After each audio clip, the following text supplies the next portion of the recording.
Muy buenas tardes. Me da muchísimo gusto estar aquí en la Universidad de Chile. Le quiero agradecer al rector, a las y los vicerrectores, a la directora de Igualdad de la universidad. Me entusiasma poder compartir la experiencia de la Universidad Nacional Autónoma de México. Es una experiencia de muchos años ya. Y quiero presentarles básicamente tres cosas. Uno son resultados de investigaciones que hemos realizado en la universidad, que empezamos a hacer desde el 2005. Luego mostrarles cómo han ido los avances en el tema de institucionalización y transversalización y cerrar con una reflexión de qué nos está haciendo falta, porque sin duda nos están haciendo falta muchas cosas. Lo primero que les quiero mostrar son cómo se manifiestan de manera más clara las desigualdades de género dentro de los espacios de educación superior, con datos de carácter cuantitativo. O sea, esta información la podemos obtener a través de las bases de datos de las universidades y son muy fáciles de identificar y a su vez tienen un carácter prácticamente universal, porque, bueno, género y educación superior es una línea de investigación que trabajo hace muchos años y podemos constatar con estudios que se hacen en universidades en Estados Unidos, en Australia, en Europa, en América Latina, en distintas universidades de México, que las desigualdades que yo les voy a mostrar específicamente de la UNAM no son exclusivas de nuestra casa de estudios. Yo las divido básicamente en estos cuatro aspectos, que son la segregación vertical, esto es una segregación jerárquica en los nombramientos académicos, la segregación que hay por áreas disciplinarias, y esto compete a las tres poblaciones universitarias. Ahora les voy a mostrar por qué. Sin duda, la muy baja participación de las mujeres en puestos de toma de decisión y también en los cuerpos colegiados. Y todo lo que esto acarrea, que lo vamos a poder ir dialogando a lo largo de esta sesión. Lo primero que les muestro acá es personal académico de tiempo completo de la Universidad Nacional Autónoma de México. Hay 3 nombramientos aquí y dentro de cada nombramiento tenemos los distintos niveles y si ustedes se fijan es algo así como un tobogán, como una resbaladilla, en donde a medida que el nombramiento es más alto hay menos mujeres y dentro de los nombramientos, a medida que sube el nivel, decae la participación de las mujeres. Yo entiendo que ustedes aquí en la Universidad de Chile tienen un estudio similar y que los resultados son parecidos. Por eso hablo de fenómenos más de carácter universal. La segregación por disciplinas. Nosotros en la UNAM nos organizamos en 2 subsistemas, el subsistema de humanidades, que son ciencias sociales, humanidades y artes, y el subsistema de la investigación científica, como si lo otro no fuera científico, pero bueno, así se nombra, que son ciencias físico-matemáticas, de la salud, químicas, biológicas, etcétera. Y de entrada ustedes pueden ver que hay mucho menos participación de mujeres en este segundo subsistema. Ahora hay una cosa muy interesante, porque si ustedes ven la gráfica anterior hay más mujeres en humanidades, ¿no? Pero si hacemos un cruce de segregación por disciplina con segregación por nombramiento, vamos a ver que la mayoría de mujeres en humanidades se pierde cuando analizamos el nombramiento más alto, que para nosotras, para la universidad, es titular C. Y cómo disminuye de una forma drástica la participación de las investigadoras en el subsistema de la investigación científica. O sea que esto lo que nos muestra es que a pesar de que haya mayoría de mujeres en ciertos espacios, cuando llegamos al nombramiento más importante, allí ya no hay tantas. Lo mismo nos pasa con los estudiantes. Acá podemos ver, tal vez ustedes no alcanzan a ver las carreras, pero les puedo decir que la de abajo es ingeniería y la de arriba es enfermería. Y esto nos muestra cómo se distribuyen los estudiantes en las distintas disciplinas universitarias. Y esto tiene muchas motivaciones, ¿no? Porque hay gente que cuestiona que hablemos de la libre vocación de jóvenes para elegir su carrera, ¿no? Pero sabemos que la vocación está muy determinada por el género, en muchos aspectos, ¿no? O sea, desde la casa, las expectativas sobre si mi niña va a estudiar ingeniería, ¿no? O si mi niño va a estudiar enfermería o pedagogía, qué decepción puede producir en el espacio familiar, hasta la propia convivencia en espacios básicamente masculinos para las jóvenes, lo difícil que puede ser, y las expectativas incluso del personal docente, expectativas completamente diferenciadas de cómo se van a desempeñar, por ejemplo, las mujeres en física, en matemáticas o en ingeniería. Pero esto a su vez tiene una consecuencia posterior en el mercado laboral. No es lo mismo el salario de una enfermera que el salario de un ingeniero. Entonces, cuando hablamos de la segregación disciplinaria en estudiantes, es una preocupación seria que produce desigualdades desde la vocación hasta la salida al mercado laboral. Pasa exactamente lo mismo con el personal administrativo. Este es personal administrativo de base. También podemos ver que hay puestos en donde básicamente no hay mujeres. Esto también tiene otro problema, estrecha las posibilidades de trabajo en el área administrativa para las mujeres. O sea, la cantidad de trabajos masculinos y mixtos es casi del 70%. Por lo tanto, las posibilidades de inserción laboral de las mujeres en ciertos espacios es mucho menor, ¿no? Bueno, y nos vamos a los cargos de toma de decisiones. Esto lo acabamos, esta información la recolectamos unos días antes de venir aquí a la conferencia para mostrar los datos más actualizados. Y ustedes pueden ver quiénes están ocupando mayoritariamente los puestos de toma de decisiones, ¿no? ¿Esto qué quiere decir? Que todavía se sigue eligiendo a los hombres para la dirección de las instituciones, de las facultades, de los centros y de los institutos de investigación. Se han pensado muchas formas de cómo cambiar esto, ¿no? Una, sin duda, es elegir una terna de mujeres. Sería una buena solución para que en instituciones donde nunca ha sido dirigida por una mujer la pudiera dirigir una mujer, pero se intenta que haya por lo menos una mujer en las ternas. Sin embargo, la Junta de Gobierno, que es el órgano que elige a las autoridades de la UNAM, sigue eligiendo mayoritariamente a hombres, ¿no? Esto tiene que ver, lo vamos a abordar muy rápidamente más adelante, con los sesgos de género que ocurren en las evaluaciones académicas, ¿no? O en las evaluaciones de las capacidades para dirigir una institución científica o académica.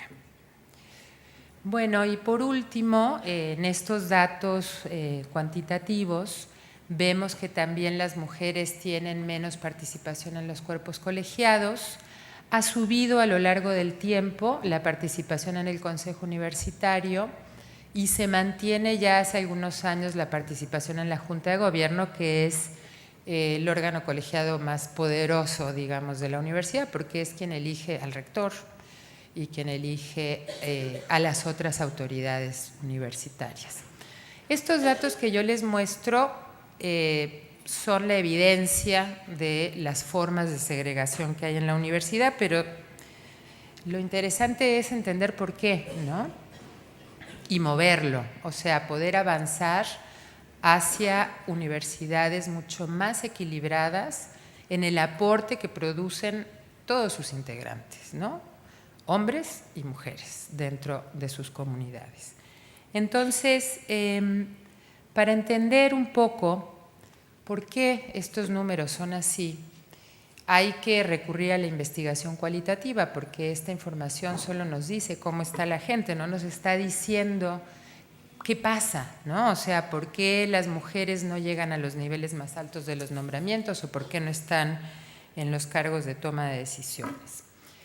Y los principales problemas que vemos son, sin duda, sesgos de género en la evaluación académica. Esto, además de que se ha encontrado en muchas universidades y que hay artículos científicos al respecto con estadísticas muy rigurosas, hay también otros ejemplos en la música y en otros espacios que han mostrado cómo el hecho de saber si la persona que está postulando es hombre o mujer produce sesgos inconscientes, ¿no? O sea, nadie está diciendo que esto sea intencional, pero sí produce sesgos inconscientes. El tema de la atención familia-trabajo, que las universidades nunca han incorporado este tema como propio. Esto se considera un tema de los hogares, un tema del espacio privado.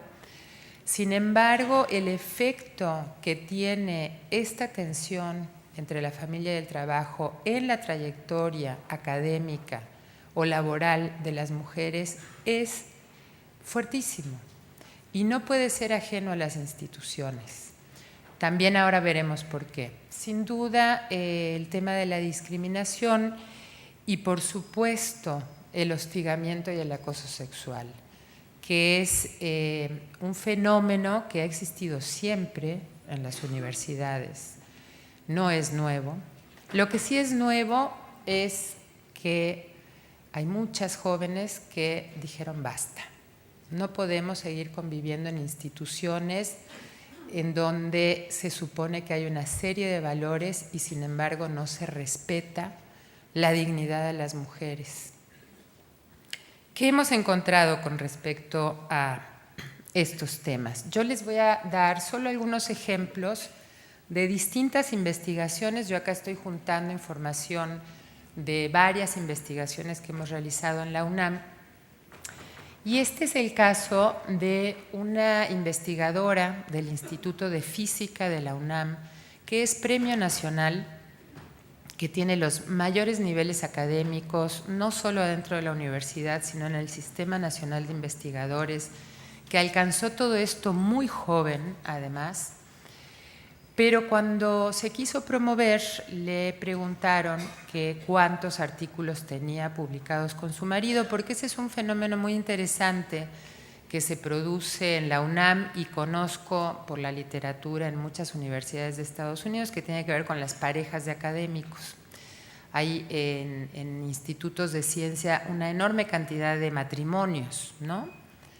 Entonces a ella le preguntaron eso, y aunque ella regresó la pregunta de ¿por qué no le preguntas a él cuántos tiene publicados conmigo?, no la promovieron, ¿no? Y esto tiene que ver con ese imaginario de las mujeres que están en física, en matemáticas, en ingeniería, son ayudadas por sus colegas varones, ¿no? Se juntan con varones para publicar y poder avanzar en su carrera académica, y ella en realidad tiene niveles muy superiores a los de su marido, pero en el imaginario eso no estaba presente. Bueno, con respecto a este tema que yo insisto, parece que no es una responsabilidad de las instituciones, pero sí lo es. Hicimos un estudio a través de una encuesta representativa y pudimos calcular el tiempo que invierten las mujeres en todo lo que tiene que ver con responsabilidades familiares. Estamos hablando de tareas domésticas, de tareas de cuidado, que como hablábamos hace un rato con las colegas, no es cuidar solamente a los hijos y a las hijas, es cuidar a las madres, a los padres, suegros, tíos y al marido también muchas veces, ¿no? ¿Cuánto tiempo utilizan? Me voy a centrar en las investigadoras, que además siempre es mi población de estudio, porque es el nombramiento más alto en la universidad, el de investigación, ¿no? Ellas ocupan 2.2 meses al año en labores que tienen que ver con el ámbito familiar. Si calculamos una trayectoria académica de 10 años, que no es mucho tiempo para una trayectoria académica, ellas invierten casi 2 años, 1 año 8 meses, en responsabilidades familiares. Entonces, vale la pena preguntarse cómo podemos esperar que haya igualdad de condiciones en la trayectoria académica entre hombres y mujeres si las mujeres tienen que restarle 1 año y 8 meses para competir con una trayectoria de 10 años completos. No sé si me explico, ¿no? O sea, lo que un hombre hace en 10 años, la mujer lo tiene que hacer en 8.2 años. Entonces, estamos en una situación difícil en ese sentido. Y sin duda, también tiene que ver con el tiempo que las mujeres cuidan, ¿no? Tuve casos de científicas que están cuidando a lo largo de 15, 20 años, porque empiezan a cuidar a las hijas, a los hijos, y luego tienen que… O sea, no se acaban los ciclos de cuidados para las mujeres, ¿no?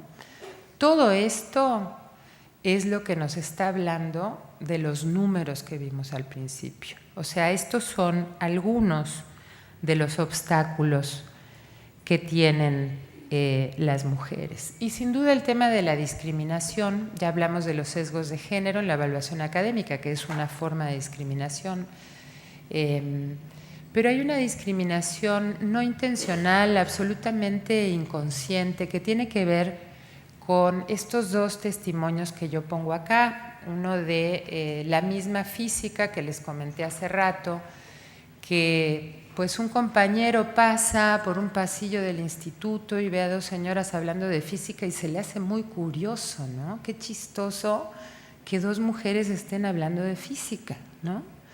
Pues ella le dice, no estás en un salón de belleza, estás en el Instituto de Física. Pero, y no es, a ver, nadie piensa que este señor quiso agredir ni quiso molestar, es el resultado de un imaginario colectivo, ¿no? O la otra investigadora, que es investigadora en el Instituto de Ingeniería y que ella misma dice que no hay problemas de género en el Instituto de Ingeniería, que lo único que le preocupa es que ella no consigue estudiantes, que los estudiantes prefieren a los ingenieros hombres y piensa que la discriminan a ella, o sea, piensa que es un problema personal, ¿no? Y ahí tenemos otro problema, y es que mientras no se vea todo esto como estructural, ¿no? Como parte de la organización de las instituciones, de la reproducción del orden de género, difícilmente vamos a poder afrontar estos problemas. Con respecto al hostigamiento, esto también es resultado de una encuesta representativa. Podemos ver sin duda que viven mucho más hostigamiento las mujeres que los hombres, pero además está diferenciado por población. No es lo mismo el hostigamiento que sufre la población académica que los estudiantes o que incluso la población administrativa. Pero hicimos otra pregunta. Preguntamos la figura de la persona que hostiga, porque eso nos parece muy importante. Y acá podemos ver, no sé si se entiende la tabla, lo que nos dice la tabla en la primera columna es población académica, estudiantil y administrativa. En la segunda columna es quién hostiga y la tercera columna es a quién hostigan. ¿Quién hostiga? Hay mujeres que hostigan, ¿eh? Nadie dice que no haya mujeres que hostiguen, Pero si ustedes se fijan, mujeres que hostigan a mujeres, 9.3%, hombres que hostigan a mujeres, 90.7%. Eso nos está hablando, sin duda, de un fenómeno que tiene que ver con las masculinidades, ¿no? Cómo se construyen las masculinidades, cómo la violencia es parte de esa construcción. Y a su vez, otro tema interesante en estos datos es que muchos de los hombres hostigados son hostigados por otros hombres. Eso nos está destapando un tema que sin duda hay que reflexionar más y hay que trabajarlo más, pero tiene que ver con la incorporación en las identidades masculinas de la posibilidad de apropiarse del cuerpo de las mujeres, ¿no? O ver a las mujeres como un objeto que se puede utilizar.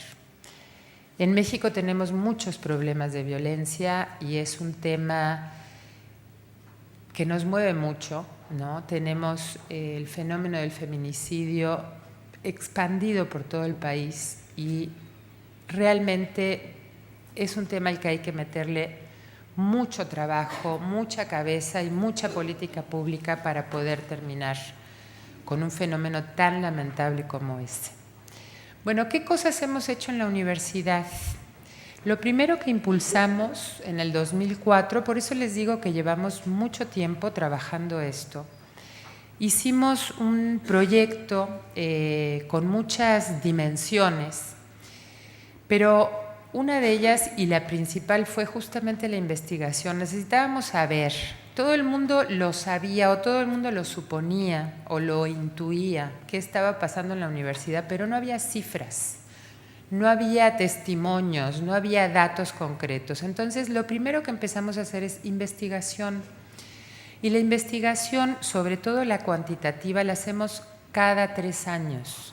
Como una forma de monitoreo. Nosotros tenemos una serie de sitios a los que ustedes pueden entrar para ver toda esta información que nos muestran si estas formas de segregación, estas tendencias de segregación van cambiando a lo largo del tiempo o no van cambiando, ¿no? La otra cosa que hicimos fue que a partir de los resultados de investigación produjimos una serie de modelos de intervención con la comunidad universitaria. Hicimos talleres de sensibilización, cursos de formación en género, cursos de capacitación. Ya les hablaré un poquitito más si me da tiempo. Alguien me tendrá que decir cuándo se me acaba el tiempo, para que no se duerman y podamos hablar. Difusión, hemos metido mucho dinero, porque voy a hablar del dinero al final, hemos metido mucho dinero en difusión para que el tema esté en la cabeza de todas las personas que conforman la comunidad universitaria. Y hemos hecho mucha vinculación también. Generamos una red nacional de instituciones de educación superior que se llama Caminos para la Igualdad de Género, en donde hay 54 universidades públicas del país. Nos reunimos todos los años, tenemos una declaratoria nacional con 8 ejes fundamentales y cada uno de ellos tiene varios indicadores para que podamos avanzar a nivel nacional en institucionalizar y transversalizar la perspectiva de género. Y a su vez generamos un observatorio nacional para la igualdad de género en instituciones de educación superior que va a medir a través de esos 8 ejes y todos sus indicadores dónde está cada universidad mexicana con respecto a los temas de igualdad y hace un comparativo automático. O sea, los rectores y las rectoras pueden meterse al observatorio y decir qué mal que está mi universidad con respecto a todas las demás, o qué bien, cómo hemos avanzado. ¿Qué se ha hecho en la UNAM? Y pongo institucionalización porque yo quiero aclarar que una cosa es avanzar en la institucionalización y otra muy diferente, avanzar en la transversalización. En este primer punto hemos avanzado mucho. Lo primero que hubo fue una reforma al Estatuto General de la UNAM, en donde se establece el principio de igualdad, que creo que es fundamental, ¿no? Porque desde esa reforma se pueden generar muchas otras reformas, y esa fue en el 2005. Tenemos la ley, los lineamientos generales, perdón, que desde acá no veo en qué orden puse aquello. Tenemos los lineamientos generales para la igualdad de género en la UNAM, que los publica la Comisión Especial de Equidad de Género, que está del otro lado en estructuras, porque se crea una comisión especial de equidad de género del Consejo Universitario. ¿Cuál es la importancia de esto? Que es una comisión que tiene el mayor nivel que se puede tener en la universidad. Las comisiones del Consejo Universitario tienen la capacidad, tienen la autoridad de emitir reglamentos, lineamientos y que la universidad los acate. Si las estructuras que se ocupan de la igualdad de género en las universidades no tienen ese nivel, difícilmente van a poder incidir en la vida de las comunidades. A partir del 16, los lineamientos fueron en el 13, y déjenme decirles que los lineamientos no generaron cambios en la vida cotidiana de la universidad. O sea, no hay lineamiento, reglamento ni política institucional que genere cambios si no se aplican de manera transversal. Y en la UNAM eso todavía no ocurre. Lo que sí está funcionando a nivel transversal es el protocolo para atender la violencia de género en la UNAM, ¿no? Y este se publica en el 2016 y funciona a través de una estructura que ya existía, que depende de la oficina de la abogada general, que son unidades jurídicas en todas las facultades, escuelas, centros e institutos en donde se puede denunciar la violencia de género. Incluso hay una entidad central que atiende estas mismas denuncias de manera centralizada. Si la persona que lo va a hacer en una facultad tiene dudas del proceder del encargado de la oficina jurídica, ¿no? Ha funcionado bastante bien. Hemos tenido en el primer año del protocolo cerca de 300 denuncias, prácticamente todas resueltas de distintas maneras, dependiendo del tipo de la denuncia, pero lo que sí les digo es que se puede sancionar a nivel administrativo en la UNAM, incluso con la expulsión del personal académico, o de estudiantes, o de personal administrativo. 5. Sin duda, no tenemos la competencia de proceder penalmente. Eso se tiene que hacer en los ministerios públicos, ¿no? Las sanciones que se pueden hacer dentro de la universidad son de carácter administrativo y tienen que ver con los contratos colectivos de trabajo y con la permanencia de los estudiantes. Por último, en normatividad está en proceso de aprobación, y en este caso lo va a aprobar el Consejo Universitario, porque los otros 3 documentos que están ahí no los aprobó el Consejo Universitario, y eso, yo insisto, es muy importante. La política institucional va a ser aprobada por el Consejo Universitario y fue la forma… Ay, gracias, aquí tenía. Muchas gracias. La política institucional es la intención de que los lineamientos generales para la igualdad de género en la UNAM se puedan aplicar. Es la búsqueda de dar formas, ejemplos de qué hacer en cada una de las facultades, escuelas, institutos y centros para cambiar las condiciones de desigualdad que se viven. En estructuras tenemos la más importante, sin duda, la Comisión Especial para Equidad de Género. Yo pongo en color morado el Programa Universitario de Estudios de Género, que se crea en el 92, y el Centro de Investigaciones y Estudios de Género, que se crea en el 2016. Los pongo en ese color porque tienen competencias académicas, no tienen competencias políticas. Aunque buena parte del trabajo lo hacemos desde allí, porque no hay una instancia. Ustedes sí tienen una Dirección General de Igualdad y a mí eso me parece un avance importantísimo. Se requiere un espacio central de muy alto nivel que tenga la autoridad de hablar con el rector, con vicerrectores, con directores de entidades académicas y poder pedir cuentas de lo que se está haciendo. Nosotros no tenemos eso, pero tenemos la comisión que es la que es capaz de deliberar sobre qué tipo de lineamientos necesitamos. Y voy a pasar muy rápido. Aquí hemos hecho algunas cosas que ni me voy a detener porque quiero llegar a la última lámina, que es qué nos falta en la UNAM. Una cosa que quiero destacar de aquí solamente es las comisiones locales de equidad de género. O sea, tenemos una comisión central que sola tampoco puede hacer nada. Tiene que estar completamente articulada con comisiones locales en cada una de las facultades, centros, institutos, escuelas, incluso en dependencias administrativas, para que la política institucional realmente pueda bajar, aterrizarse y vivirse en la vida cotidiana. Bueno, esta es una línea del tiempo, el tiempo que llevamos en la UNAM avanzando en estos temas. Y me quiero centrar en esta última. ¿Qué nos hace falta? Ya lo dije, la instancia coordinadora de política institucional, que tiene que ser del más alto nivel, pero nos falta presupuesto. Y les voy a dar un ejemplo.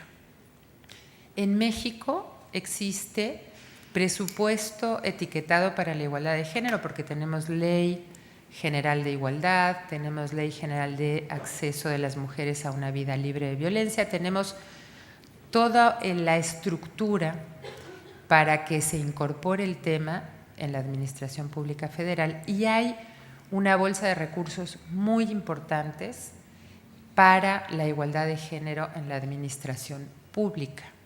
Y yo me pregunto por qué no hay una bolsa de recursos para la igualdad de género en las instituciones de educación superior, porque nadie puede hacer investigación ni política institucional si no tiene recursos. Otro tema fundamental, y aquí con esto voy a terminar, es incorporar el tema de género en la currícula universitaria. Necesitamos que las nuevas generaciones por lo menos se enteren de qué es esto y que tomen decisiones propias. Es muy difícil transversalizar género en toda la malla curricular, pero es más fácil y es un camino viable poner una asignatura sobre género en todas las carreras universitarias.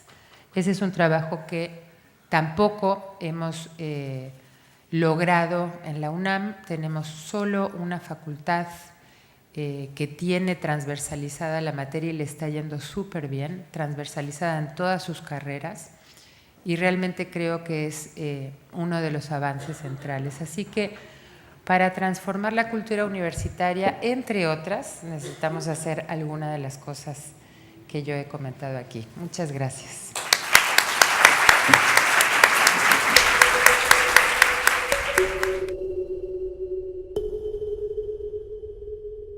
Buenas tardes a todos y a todas. Tengo que partir dando una explicación de por qué estudié en la Católica. Yo empecé a estudiar en la Sociología en la Universidad de Chile el año 72. Por razones que todos conocemos, el año 73, las escuelas de sociología en todo el país, excepto en la Católica, se cerraron. Entonces, muchas de nosotros nos trasladamos a esa universidad. Si no, sería también hija de Bello, como aquí se dice. Quisiera agradecer y valorar la excelente presentación de la profesora Bouquet, que se da precisamente en un momento y en un contexto en que las universidades están siendo interpeladas por los movimientos feministas para enfrentar con decisión la violencia de género y el sexismo en la educación. Precisamente algunas de las dirigentes del movimiento nos acompañan hoy en esta conferencia.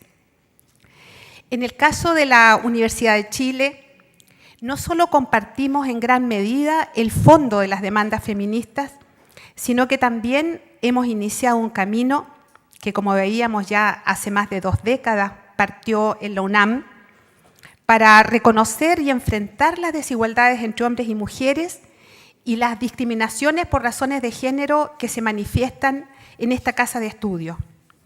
Por eso hemos desarrollado políticas de prevención del acoso sexual, de corresponsabilidad social en el cuidado, de revisión del modelo educativo, entre otras iniciativas. Este proceso ha planteado la necesidad de conocer las propias dinámicas que reproducen las relaciones de poder dentro de los espacios educativos.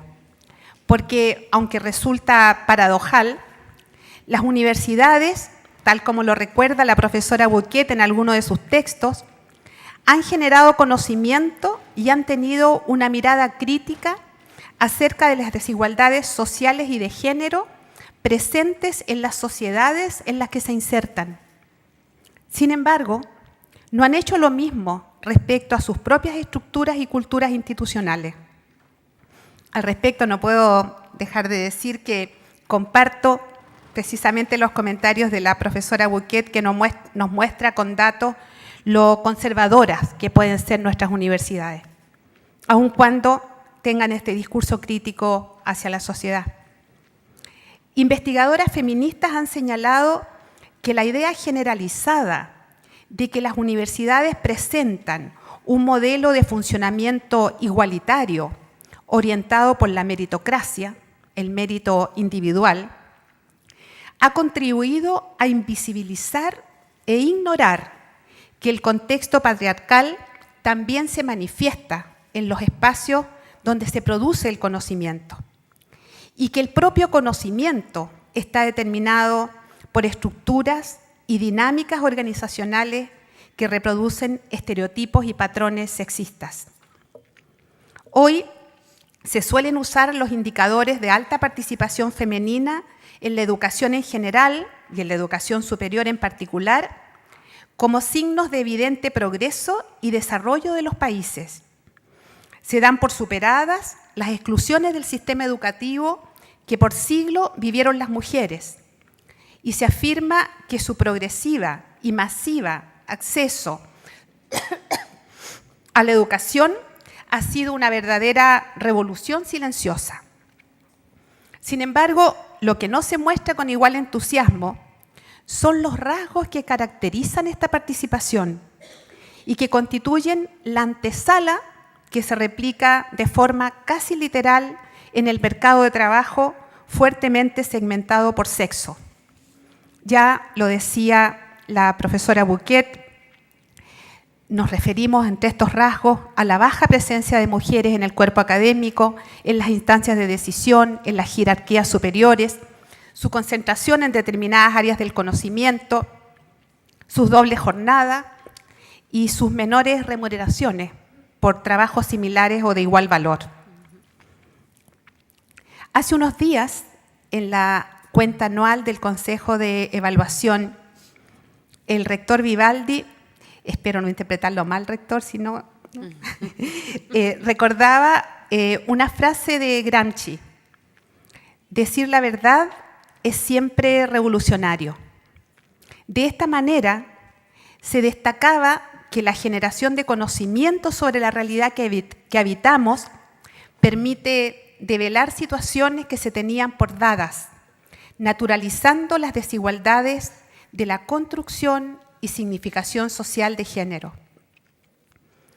Sin duda, conocer y explicar la organización social basada en la desigualdad y la jerarquización política de las personas de acuerdo a su género es un paso muy importante, pero insuficiente.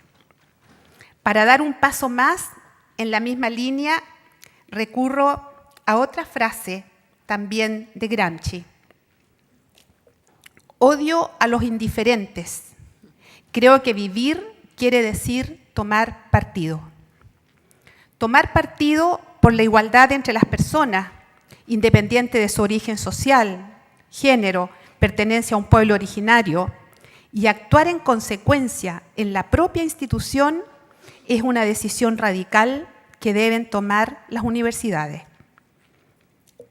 los retos planteados por la profesora Bouquet de transversalizar e institucionalizar la equidad de género, instalando el valor de la igualdad como un principio rector en el quehacer universitario, en nuestro caso, en el quehacer y en el ethos de la Universidad de Chile, apuntan precisamente en esta dirección de tomar partido. Porque transversalizar supone instalar el enfoque de género tanto en las políticas sustantivas de la universidad, la docencia, la extensión, la investigación y la creación artística, como en la gestión universitaria, es decir, en las políticas de remuneraciones, de contratación de personal, en los mecanismos de evaluación y de jerarquización académica, en los instrumentos de planificación, en la asignación de fondos de investigación. Significa, por tanto, ampliar la actuación institucional en materia de género y considerar que todas las políticas y programas universitarios, aun pareciendo neutras al género, pueden tener impactos diferenciados sobre hombres y mujeres como consecuencia de la posición social y de las desventajas históricas con que las mujeres se han incorporado al mundo universitario. A su vez, institucionalizar supone identificar las inequidades, desarrollar políticas y medidas para enfrentarlas junto a mecanismos que las sustenten, proyectándolas más allá de las voluntades políticas favorables de determinadas autoridades.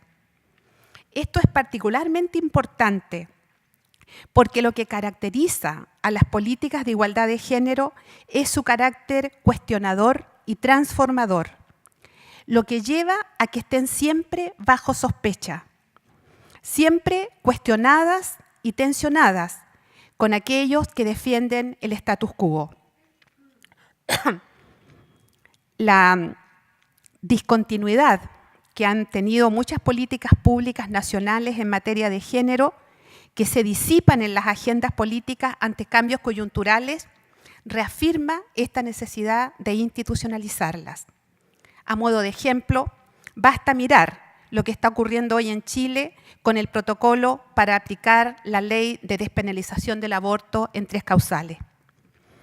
Quisiera terminar señalando que la influencia cultural y el liderazgo que ha tenido la Universidad de Chile en el desarrollo del país, ratificado en el reciente proceso de debate acerca de la educación pública, le impone un nuevo desafío: contribuir activa y persistentemente a instalar una mirada que cuestione la discriminación, la desigualdad y el sexismo en la educación y en el país. Se trata de una responsabilidad ineludible para una institución pública que no acepta la neutralidad ni a los indiferentes y que ha tomado partido por la igualdad entre las personas, partiendo por la propia institución. El rumbo señero de la UNAM puede ayudarnos a recorrer este camino. Muchas gracias.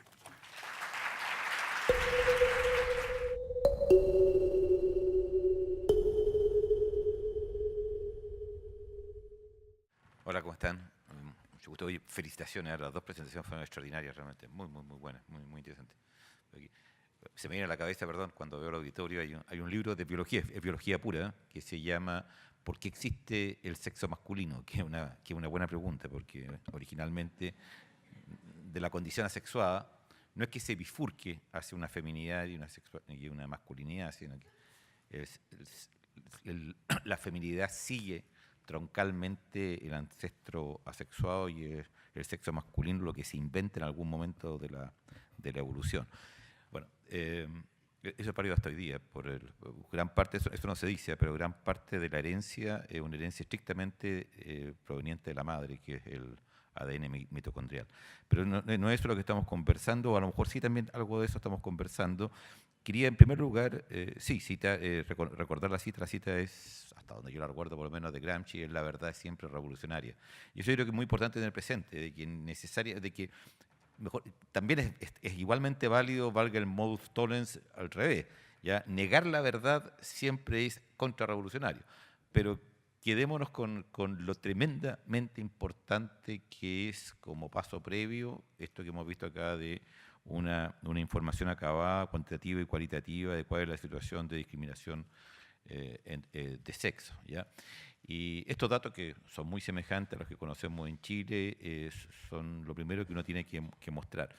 Pero a propósito de esto de los sexos o lo que tanto lo que ocasionalmente suele incurrir, hay un libro precioso de François Jacob que se llama El juego de lo posible, y precisamente él hace una defensa de la igualdad o un ataque a todas las formas como la desigualdad ha sido intentado ser justificada desde un punto de vista biológico. Él habla también del tema, por supuesto, del género, pero fundamentalmente habla de un libro contra el darwinismo social, como muy mal llamado, spencerismo social en todo caso. Pero lo que quiero volver es a lo siguiente, lo que me gustaría recoger, digamos, de estas exposiciones fabulosas estas dos exposiciones muy buenas que hemos tenido, desde un punto de vista social, es donde se nos hace creer desde muy temprano de que hay esta diferencia entre los sexos.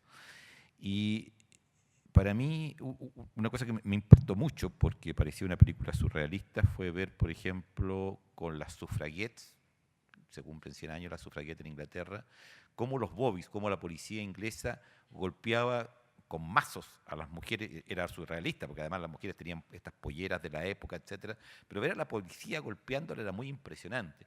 Y eso a uno le deja la sensación nítida de que aquí hay una cuestión de poder. O sea, aquí se trata básicamente de defender una asimetría de poder. Yo creo que una tesis básica, aquí de ahí vuelvo a esto de que la verdad es siempre revolucionaria, una tesis básica, es que yo creo que esto hay que verlo más que como que se le está devolviendo nada a la mujer, ¿ya?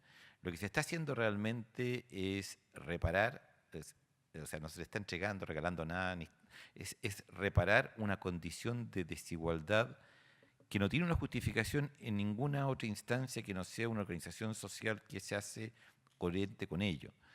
Si me permiten, cuando uno tiene un pozo de agua y tiene un estanque arriba, se requiere meter mucha energía para subir el agua al estanque. En la biología eso ocurre, en cada célula hace un trabajo enorme para mantener desigualdades. La desigualdad siempre implica un gasto energético tremendo. Y ese gasto energético puede estar dado por los mazos literales de las policías, o puede estar dado por el hecho de que uno nace, encuentra una cantidad de prejuicios que cotidianamente se le está dando, muchos de ellos absolutas mentiras, son falsos, ¿ya? O está dado por lo que cotidianamente la prensa nos hace creer y aceptar como verdad. Pero no hay razones, no las ha habido nunca, que puedan explicar que las mujeres deban entrar en forma diferenciada a una carrera, o no hay razones tampoco que expliquen que la mujer no tenga acceso a las situaciones de poder. Y por lo tanto, hay un trabajo permanente porque esa realidad se mantenga y se perpetúe. Y esa es la razón por la cual uno tiene que denunciar, insisto, no como algo que sea una conquista de la mujer, acceder al nivel del hombre, sino que es como revertir algo que se les ha quitado injustamente por siglos y que esperamos que vamos a tener toda una sociedad mucho mejor, todos vamos a tener una sociedad mucho mejor el día que ese despojo deje de ocurrir, ese despojo del derecho a tener autoridad, etc. Los datos cualitativos son muy bonitos porque de alguna manera implican más claramente lo que es la ideología que está metida en la ciudadanía. Entre paréntesis, es notable que los varones coinciden con eso a pesar de ciertos factores que uno podría pensar, deberían hacerlos pensar distintos, que todos son hijos de una mujer seguro, digamos, ya tienen una esposa, pero sobre todo que tengan hijas y nietas, ya debería hacer sentir más en carne propia.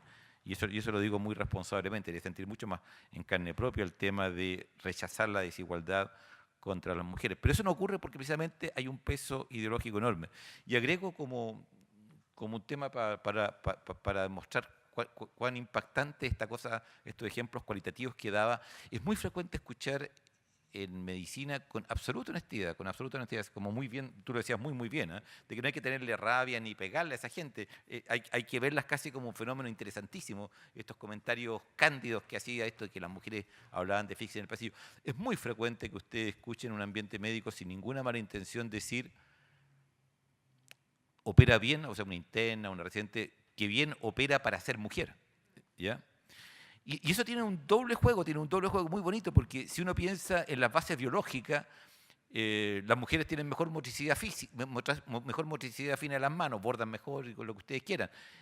No digo que eso tenga que determinar nada, porque vuelvo a insistir en François Jacob. Eso no significa que tengan que tener igualdad ni que la sociedad tenga ninguna razón para condenarla a abordar, ¿ya? Sino que sencillamente un dato es un hecho de la causa. Pero es muy interesante porque ahí ustedes ven que si uno insta la biología, uno tendría que decir, pucha, las mujeres están hechas, si tú quieres usar ese lenguaje estúpido, están hechas para operar mejor que los hombres.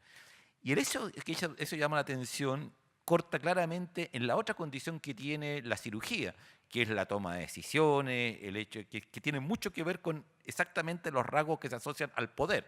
¿Ya? El cirujano tiene en su mano la vida de otra persona, es un tipo que tiene que tomar una decisión corta, hago esto, hago lo otro, etcétera, ya tiene que tener, y una cantidad de características que tienen que ver con el ejercicio del poder, y son esas las que nosotros terminamos en forma absolutamente gratuita e infundamentada adjudicándola a la masculinidad.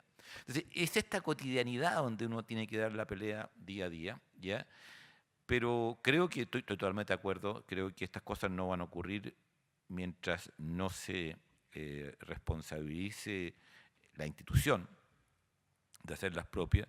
Y aquí es válido lo mismo que decíamos delante, o sea, el tema no es que la institución o el rector o el consejo o quien sea toma la decisión de dar el gran salto adelante que es empujar la igualdad de género, sino que tiene que encontrar, uno tiene que verlo exactamente al revés, que un rector o una integridad o lo que sea no dé ese salto es lo que resulta una vergüenza inaceptable y es lo que resulta una voluntad de mantener una sociedad que va a seguir amparando desigualdades totalmente injustificadas, que va a seguir perjudicando y frustrando los talentos de mucha gente y que va a seguir manteniendo en una situación que no tendría ninguna razón de una falta de acceso a un desarrollo pleno de cada persona. Y yo creo que esa es la forma en que uno tiene que ver. Reitero, porque realmente quedé muy impresionado por las dos presentaciones, por su coherencia, por su calidad, y creo que deberían bastar para convencer a cualquiera si no fuera por estos cientos de años de una ideología que nos condiciona por lo siguiente. Pero al final vamos a ganar seguramente, y ojalá que sea pronto. Muchas gracias.